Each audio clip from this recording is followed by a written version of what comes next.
झारखंड विधानसभा चुनाव की तैयारियां लगातार तेज हो चुकी हैं। आगामी 13 नवंबर और 20 नवंबर को मतदान होगा। इसके बाबत हम आज बात करना चाहेंगे। हमारे साथ 3 राजनीतिक विशेषज्ञ हैं। नवीन जी हैं जो कि व्यवसाय के क्षेत्र में हैं, सुनील जी हैं जो कि पेशे से शिक्षक हैं और मनोज जी हैं जो कि खेल कूद से जुड़े हुए हैं। सुनील जी, क्या लगता है, झारखंड विधानसभा चुनाव सारे प्रत्याशी बड़े दमखम के साथ मैदान में उतरे हुए हैं। आप बड़कागांव विधानसभा से आते हैं, शिक्षक हैं आप, चुनाव से आपका जुड़ाव रहा है पहले भी और अभी भी आप लगातार इस बार मतदान केंद्र से भी जुड़े हुए हैं, तो किस तरीके से देखते हैं इस बार के चुनाव को? इस बार का चुनाव अन्य चुनाव के अपेक्षा बहुत ही टफ मुझे नज़र आ रहा है। दोनों तरफ जो महागठबंधन है और एनडीए का खेमा है और इंडिया अलायंस का है, उसमें बहुत ज़बरदस्त टक्कर देखने को मिल रहा है। प्रत्याशियों ने ज़बरदस्त जोर लगाया है और अब विभिन्न मुद्दों पर एक दूसरे से संपर्क कर रहे हैं और घर घर जो संपर्क की दोनों ने एक श्रृंखला कायम की है, वो इस चुनाव को और टफ बना रहा है। आने वाले समय में यह चुनाव बहुत ही रोचक देखने को मिलेगा। आप जिस विधानसभा से आते हैं, बड़कागांव विधानसभा, इस बार लगातार देखा जा रहा है कि यह विधानसभा एक हॉट सीट के तौर पर देखा जा रहा है। लगातार सारी बड़ी पार्टियों के बड़े जो स्टार प्रचारक हैं मैदान में आकर इस सीट पर दमखम और हुंकार भर रहे हैं। हमने देखा कि उत्तर प्रदेश के मुख्यमंत्री योगी जी का भी आगमन हुआ। आज कल्पना सोरेन भी आई थी कांग्रेस प्रत्याशी के समर्थन में। आज शिवराज सिंह चौहान का भी आगमन हुआ था। तो इस सीट पर लगातार चर्चाएं बढ़ी हुई हैं। तो इस सीट कैसे देखते हैं कि यहाँ का पर्टिकुलरली इस सीट को कैसे देखते हैं? पार्टिकुलर जो क्षेत्र है वह औद्योगिक क्षेत्र है, सीसीएल का बेल्ट है और विभिन्न प्रकार के उद्योग हैं, ग्रामीण मिश्रित ये क्षेत्र है। यहाँ बहुत से नौकरी पेशे के लोग भी हैं और खेती बाड़ी करने वाले भी लोग हैं। लेकिन यह चुनाव हमेशा से यह चुनाव क्षेत्र बुद्धिजीवियों का क्षेत्र रहा है और इस क्षेत्र में पिछले 3 बार से कांग्रेस पार्टी विजयी रही है, लेकिन इस बार उसे भाजपा बहुत जोरदार टक्कर दे रही है और ये विभिन्न पार्टियों के बड़े नेताओं का आना इस बात का संकेत है कि उन्हें यहाँ कुछ न कुछ अपने दल के लिए संभावनाएं दिख रही है। नवीन जी, अगर बात की जाए दोनों प्रत्याशी की, तो अंबा प्रसाद हैं कांग्रेस से और रोशन लाल चौधरी हैं जो कि आजसू छोड़कर भाजपा में आए हैं। तो दोनों प्रत्याशी को किस तरीके से आप देखते हैं, आपके नजरिए में? जहाँ तक दोनों प्रत्याशी की बात है तो रोशन लाल जी जहाँ 20 साल से इस क्षेत्र में लगातार प्रयास कर रहे हैं, लोगों के बीच में हैं, वहीं अंबा प्रसाद का जो है एक बैकग्राउंड से आती है। उनके पिताजी पहले विधायक रहे, फिर माताजी रही, अब वो है। तो उनके बनिस्पत अगर टाइम स्पेंड करने की बात है तो रोशन लाल जी आज ज़्यादा समय दिए हैं। और अंबा प्रसाद भी युवा है, वो भी युवाओं के बीच में सक्रिय रहती हैं। रही बात कि इस चुनाव का जो अलग जो दृश्य बन रहा है, वो उसका ये कारण है हमारी समझ से कि अभी जो अलायंस हुआ एनडीए का और आजसू एक बड़ी घटक है सरकार बनाने की भूमिका में, और उसके उम्मीदवार थे रोशन लाल जी। वो उनको जब पार्टी का सिंबल बदला गया तो आज ये चुनाव एनडीए के लिए भी और ख़ास करके भारतीय जनता पार्टी के लिए भी युद्ध जैसा है। और इस चुनाव को भारतीय जनता पार्टी के जो आपने अभी सुनील जी से पूछा था कि बड़े नेता आ रहे हैं, तो बड़े नेता आने का कारण है यह सीट अब एनडीए में भारतीय जनता पार्टी के लिए प्रतिष्ठा का विषय बन गया है, इसलिए यह चुनाव काफ़ी रोचक हो गया है।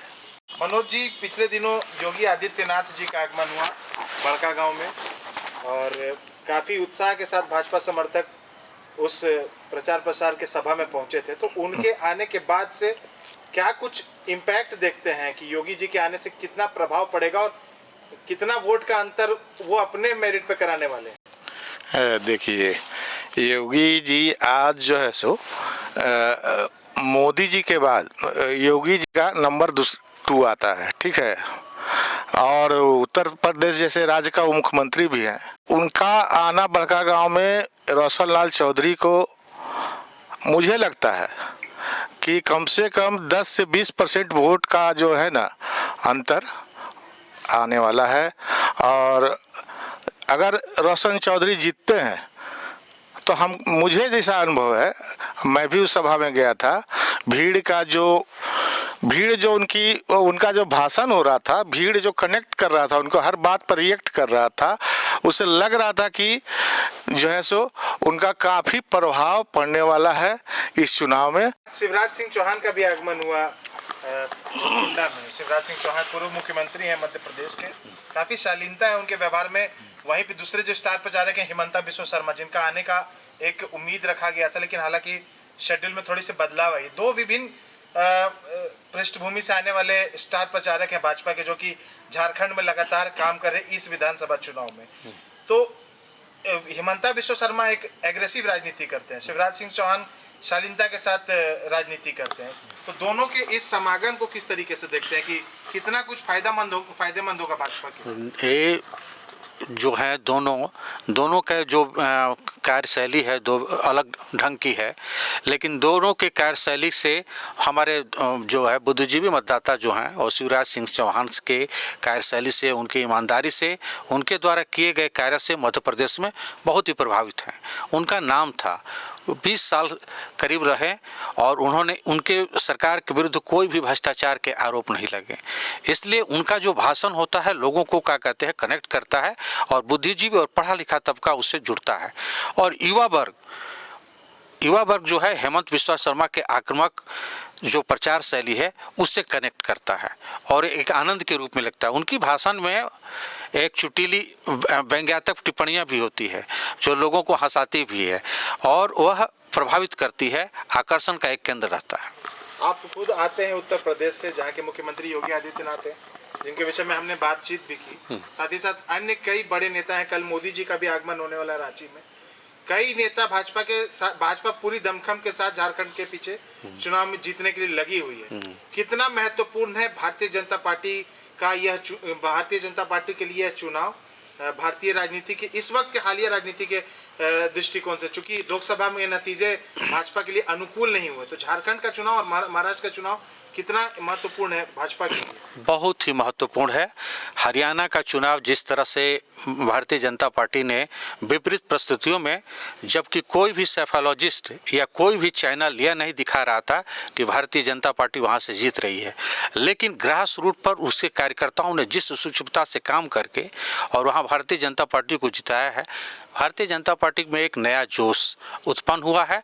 और उन्होंने कहा कि अगर हम बूथ का मैनेजमेंट अच्छी तरह से कर ले, अपने कार्यकर्ताओं को अच्छी तरह से सक्रिय कर ले, तो महाराष्ट्र और झारखंड में भी जीतेंगे। झारखंड और महाराष्ट्र में विजय होना भाजपा के लिए आगामी लोकसभा चुनाव, आगे में विभिन्न चुनावों के लिए बहुत ही मील का पत्थर साबित होने वाला है। एक और पार्टी का गठन हुआ बीते दिनों लोकसभा चुनाव के दिन, जिसका नाम है JLKM, झारखंडी लोकतांत्रिक खतियानी मोर्चा, जिसके अध्यक्ष हैं जयराम महतो। उनकी पार्टी इस बार पहली बार विधानसभा चुनाव में भाग ले रही है। हालांकि लोकसभा चुनाव में भी उन्होंने अपना पदार्पण किया था। तो विधानसभा चुनाव में अलग अलग सीटों पर JLKM के भी प्रत्याशी उतरे हैं। कैंची छाप है, कई लोग कह रहे हैं कि वोट कटवा पार्टी है। उसको किस तरीके से आप देखते हैं? सबसे जो बड़ी बात है कि जो उत्साह लोकसभा चुनाव में जयराम महतो का था वो अभी नहीं दिख रहा है और यह चुनाव झारखंड के लिए हो रहा है। और जो लोग उनसे जुटे हुए थे वो खुद पार्टी छोड़ करके भाजपा में शामिल हो रहे हैं, ऐसा भी देखा जा रहा है। तो जयराम महतो का जो प्रभाव लोकसभा में जितना पड़ा था उससे बहुत कम अंश, बहुत छोटा अंश दिखाई देगा इस विधानसभा चुनाव में, मुझे ऐसा लगता है। साथ ही साथ एक विषय और रहा है कि भाजपा लगातार यह चर्चा करती है कि परिवारवाद को बढ़ावा कांग्रेस के तरफ से दिया जाता है, लेकिन इस बार जो भाजपा ने प्रत्याशियों की सूची जारी की उसमें कई ऐसे प्रत्याशी हैं जिनके परिजन ऑलरेडी राजनीति में, जैसे कि हमने देखा कि पूर्व मुख्यमंत्री अर्जुन मुंडा की पत्नी मीरा मुंडा को पोटका से टिकट दिया गया, रघुवर दास की पुतोह जो है, बहू जो है पूनम दास, उनको जमशेदपुर पूर्वी से टिकट दिया गया, चंपाई सोरेन के बेटे को भी टिकट दिया गया, उनको भी टिकट दिया गया। तो एक तरफ आप खुद अपने परिवारवाद को बढ़ावा दे रहे हो, दूसरी तरफ आप चर्चा भी कर रहे हो, तो इस विडंबना को आप कैसे देखते हैं? देखिए, भाजपा अब बहुत पहले स्पष्ट कर चुकी है कि हमारे यहाँ वो परिवारवाद नहीं है जो कांग्रेस के यहाँ है। यहाँ पर है कि जो भी कैंडिडेट चुने जाते हैं वो कोई परिवार का पृष्ठभूमि से नहीं चुने जाते, वो कई साल से पार्टी में काम करते रहते हैं, फिर देखा जाता है, लोगों का सर्वे किया जाता है, फिर उसको अवसर मिलता है। और ये परिवारवाद का जो आरोप लगाती है भाजपा, उसका मुख्य कारण है गांधी फैमिली। क्योंकि अगर पूरे स्तर पर देखा जाए तो आज उनका प्रभाव जैसा होना चाहिए, जो इतनी बड़ी पुरानी पार्टी है, 100 साल से पुरानी पार्टी है, जिसने आज़ादी की लड़ाई से लेके देश का लगभग 75 वर्षों तक नेतृत्व किया है, तो उनके नेतृत्व में वो दम नहीं है। इसलिए करके भाजपा का जो परिवारवाद कोई आरोप लगाता है वैसा नहीं है, अलग है, कांग्रेस से अलग है। जमशेदपुर पूर्वी एक ऐसा सीट रहा जो कि 2019 का सबसे हॉट सीट माना गया, जहां पर तब के मुख्यमंत्री रहे रघुवर दास भाजपा से प्रत्याशी थे और भाजपा से ही बागी हुए सरयू राय जी उनके विरुद्ध चुनाव लड़े और उनको बुरी तरीके से शिकस्त दिया। और ये स्थिति ऐसी आई कि रघुवर दास को एक तरीके से झारखंड की राजनीति से दूर हो जाना पड़ा। वर्तमान में वो उड़ीसा के राज्यपाल हैं, लेकिन वापस 2024 में रघुवर दास की बहू पूनम दास को प्रत्याशी बनाया गया और को शिफ्ट किया गया है वापस से जमशेदपुर पश्चिमी में, जो कि बन्ना गुप्ता, जो कि वर्तमान में अभी के हालिया सरकार में स्वास्थ्य मंत्री भी हैं।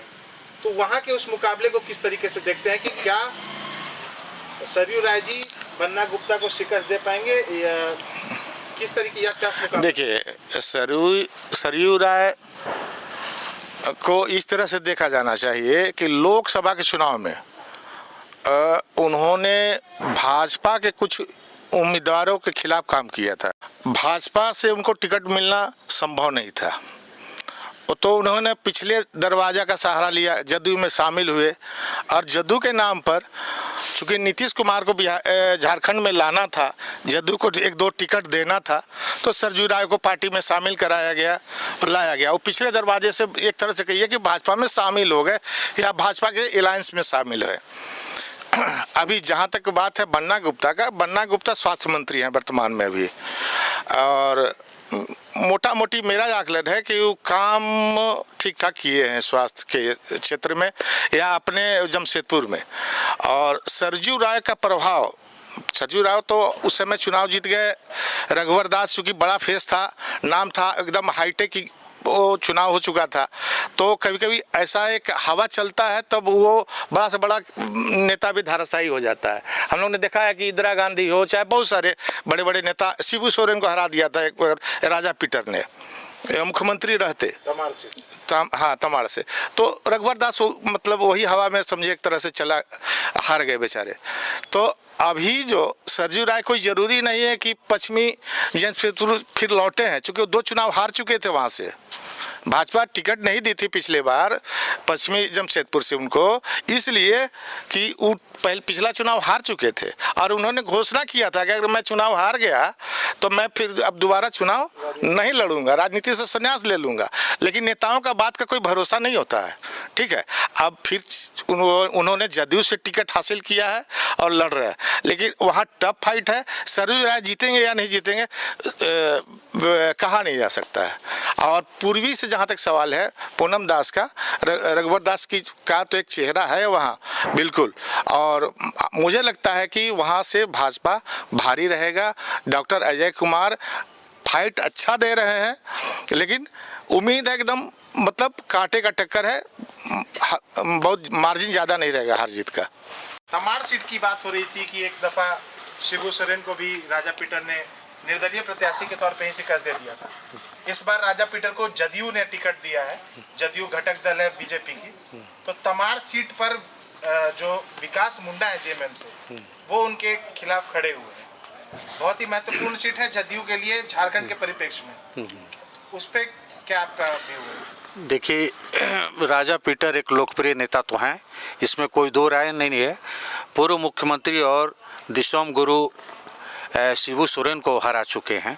और चूंकि वो जदयू से और भाजपा का जो शक्ति वहाँ पर मिलेगा, उनका कुछ व्यक्तिगत प्रभाव है, इसलिए मैं समझता हूँ कि राजा पीटर का वहाँ पलड़ा भारी रहेगा और जदयू वो सीट निश्चित रूप से निकालेगी, मेरा जैसा अनुमान है। लोकसभा चुनाव जब हुए तो मनीष जायसवाल ने सदर विधानसभा जो विधायक थे तत्कालीन, उस सीट को छोड़कर लोकसभा चुनाव में प्रत्याशी बने भाजपा से और लोकसभा बतौर सांसद पार्लियामेंट पहुंचे और उनके बाद सीट खाली हुआ।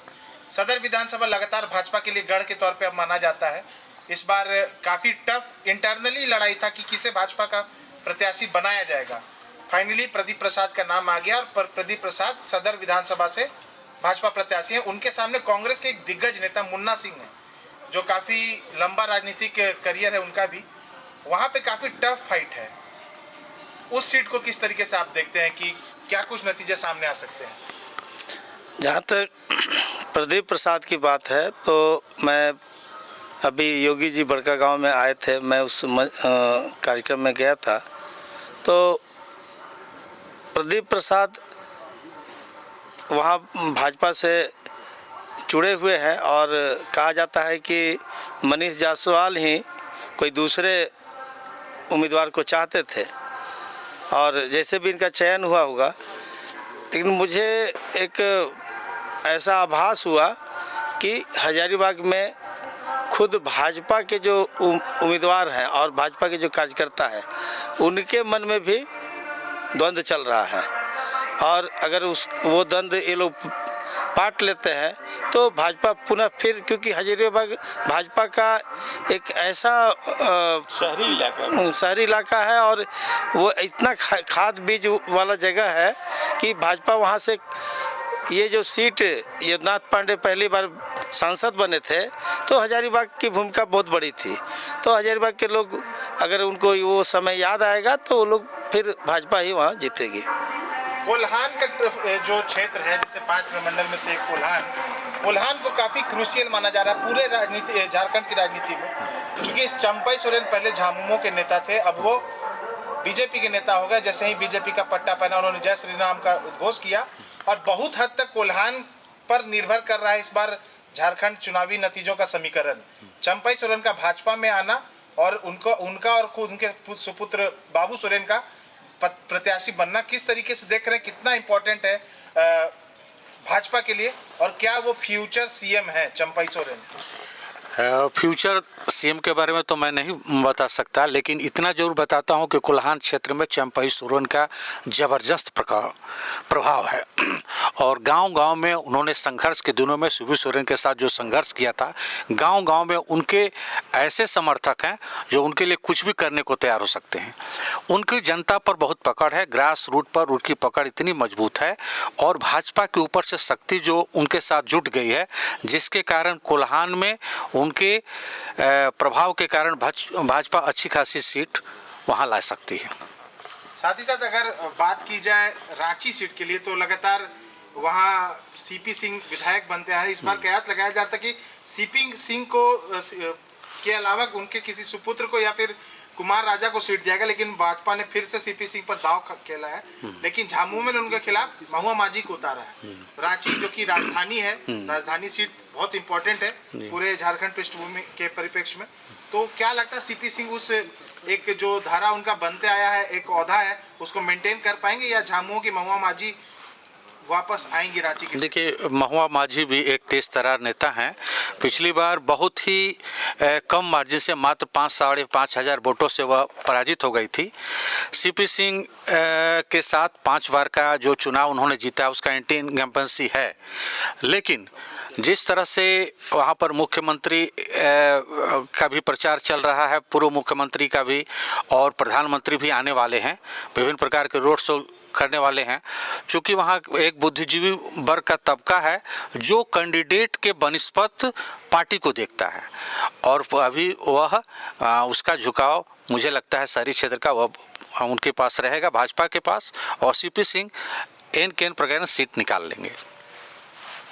चुनाव जैसे जैसे नजदीक आया, योजनाओं का दौर चला। हेमंत सोरेन ने मुख्यमंत्री मैया समान योजना निकाला, उसके एवज में भाजपा ने भी एक गोगो योजना का घोषणा किया। 1000 जहाँ हेमंत सोरेन दे रहे थे 2000 किए, और यहाँ पे 2500 रुपये दिए जाएंगे, ऐसा भाजपा की ओर से अपने मैनिफेस्टो में जारी किया गया है। किसका प्रभाव ज़्यादा होगा, मुख्यमंत्री मैया सम्मान योजना या गोगो दीदी योजना? देखिए, जैसा कि गोगो दीदी योजना है, आसाम की सरकार पहले से लागू किए हुए है वहाँ, और सफलतापूर्वक वहाँ ये योजना लागू है। वो काफ़ी दिनों से लागू है, जब से सरकार में हेमंत बिस्वा आए हैं तब से। और यहाँ जो मैया योजना है, ये मुश्किल से 1 या 2 महीना हो रहा है, और कुछ लोगों के खाते में 1 या 2 किस्त गया है, और लोगों को विश्वास नहीं है कि चुनाव के बाद ये आगे चलेगा भी। ठीक है, तो वहाँ वो एक जनता उसको समझ चुकी है, और यहाँ एक राजनीतिक ये लग रहा है इसलिए विश्वास सब लोग इस पर कर नहीं पा रहे हैं, और सब महिला को ये इस योजना का लाभ भी नहीं मिला है। मैया सम्मान योजना और गोगो दी योजना आज, और ढेर सारे ऐसे चीज़ें बोली जा रही है, लेकिन जहाँ तक देश में लोगों का विश्वास का बात है, तो विश्वास लोगों का ज़्यादातर मोदी जी पे है। और हम समझते हैं कि आज शिवराज सिंह चौहान भी आए थे, उन्होंने भी कई घोषणाएं की, लाडली योजना का उदाहरण दिया। उन्होंने यहाँ तक कहा कि बालू, हम जो लोग अपना घर बनाने के लिए बालू लगाएंगे, उनको फ्री में बालू देगी। तो इस मामले में पूरे देश ने देखा भी है, लगभग 10 वर्षों से मोदी जी का सरकार अधिक हो गया है, तो लोगों को ये विश्वास है ये लोग कोई चीज़ लाएंगे तो उसको चलाएंगे, इसकी गारंटी है। इस कारण से एक जो योजनाओं का जो मायाजाल बुना जा रहा है, उसमें भाजपा आगे रहेगी। क्या लगता है, मोदी है तो मुमकिन है वापस भाजपा में 2014 के बाद फिर से 24 में सरकार भाजपा की बनने जा रही है, या फिर हेमंत है तो हिम्मत है? मुझे लगता है कि भाजपा का पलड़ा भारी है, क्योंकि पिछले 5 सालों में वर्तमान सरकार ने ऐसी कोई भी राज्य स्तरीय ऐसा कोई बूस्टअप वाला कार्य नहीं किया है जिससे लोग बड़े पैमाने पर उसका नाम ले सकें। और एक मैया सम्मान योजना और इस छोटे मोटे जो योजना है जिसका चलना मुझे लगता है कि राज्य सरकार की बजट के अनुसार 2-4 महीना से ज़्यादा चलने वाला ये नहीं है योजना। इस तरह की योजनाओं का लॉलीपॉप के कारण अगर वो सरकार चाह रही है कि बेड़ा पार लगे, तो मुझे लगता है कि नामुमकिन है।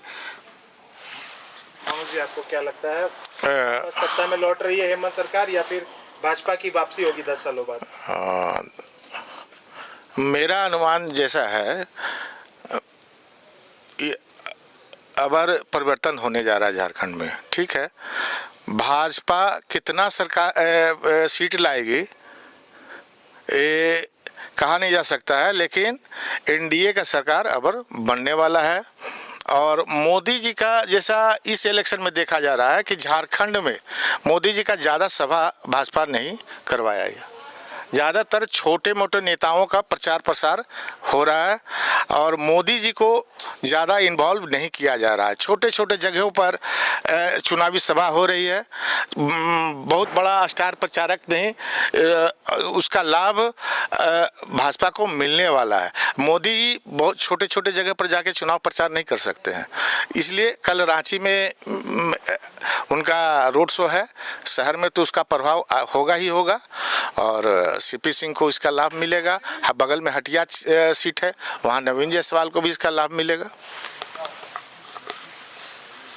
हेमंत सरकार का जो 5 साल का कार्यकाल रहा है, तो आम जनता जो है, जो बुद्धिजीवी वर्ग है, वो अगर पूरे परिदृश्य को देखती है तो देखते हैं कि रघुवर दास का 5 साल का सरकार और हेमंत का 5 साल का सरकार में जो काम हुआ, जैसे अपना वो रांची का रिंग रोड, रघुवर दास ने बड़ा मजबूती से उसको आरंभ किया, उसको पूरा भी किया।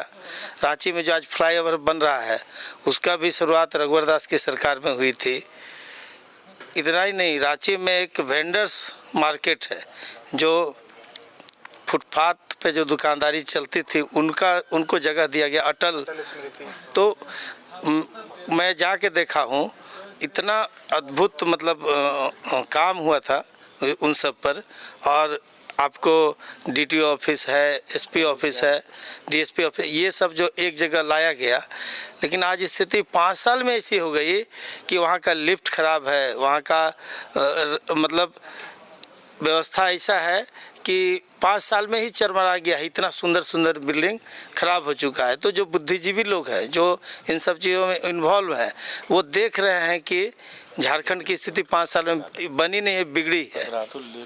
ये और बिगड़ी है, ऐसी बिगड़ी है कि इन्होंने पेंट पोचारा तक नहीं किया है। हम लोग दीपावली के समय में साल में एक बार पेंट पोचारा करते हैं, अपना घर को ठीक करते हैं। इन्होंने 5 साल में एक बार भी ऐसा काम नहीं किया जिससे कि झारखंड को जितना पेड़ पिछली भाजपा सरकार ने छोड़ी थी वैसा भी रहे।